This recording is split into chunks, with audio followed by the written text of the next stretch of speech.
Start recording. Mic test. Okay, so ganito yung steps kung paano nyo i-run yung event tracker system. So first step, if wala pang database, kung gamit yung Laragon or SAM, punta kayo sa dito, MySQL, PHP, MyAdmin, or IDSQL. Tapos, okay, take note of yung hostname and then yung port. Kasi kailangan yan. Tapos, since dito may nagawa na kasi akong database, gagawin nyo mag-create lang kayo ng new database. Ganyan. Then, sabihin mo event tracker DB. Okay, tapos mag-create lang kayo ng ganyan. Okay nyo lang yan. Tapos, after that, punta tayo sa VS Code terminal. Okay. Tapos, next step is ito parang pipindutin nyo. Ito muna tayo sa environment variables. Okay, make sure na naka-may SQL to. Tapos, yung DB host na nakalagay dito, dapat ganun din dun sa database. Pati yung port, and then database name. Then yung username usually root naman nakalagay dyan. Tapos sa password, by default wala nakalagay. Tapos, i-run nyo lang yung PHP artisan migrate. Ganyan para mag-create siya ng database dito. Create siya ng mga tables inside ng database. Then after that, i-run nyo na yung PHP artisan serve para ma-open nyo yung localhost sa browser. Tapos, ganito yung itsura niya sa browser. Yung first na may-register mong account dito is yun na yung admin. Then the rest na may lalagyan mo na users is ano na siya, yung mga participants na. So, try mo natin ilagin yung admin. Tapos, then password. Then, login. Okay, so ganito yung itsura ng admin dashboard.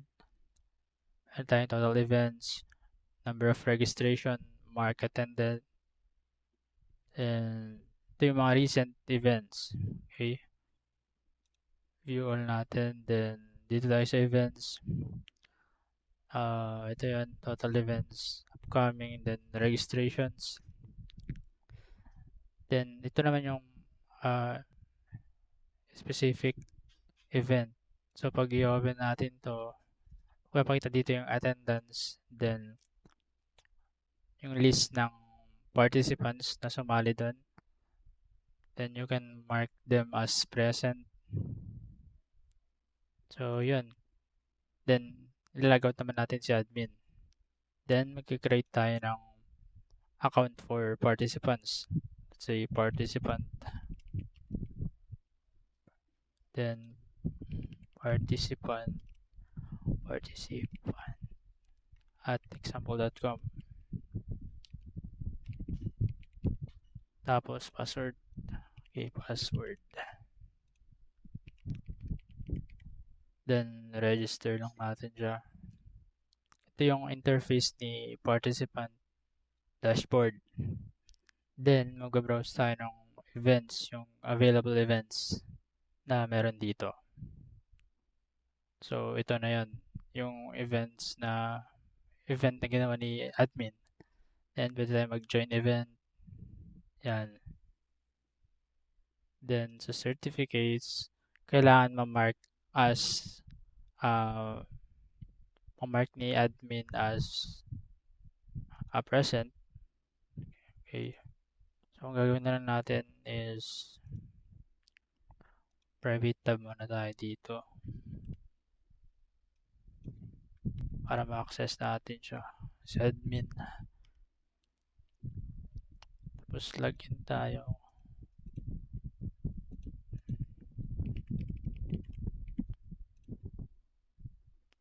So, yeah. Ito na yung... So, sa kabila, sa right side si admin and sa left side si participant. Okay, tapos muna tayo sa attendance. Then, click natin na attendance na to. And then, ito yung new participant na nag-join ng event. Yan, i-mark natin siya as present, then save attendance.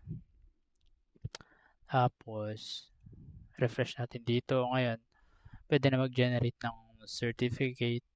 Ito yung si participant. Then, i-download lang natin yung certificate na yan. Then, save. And ito yung itsura ng certificate. Okay, ganito na siya. So, yun lang.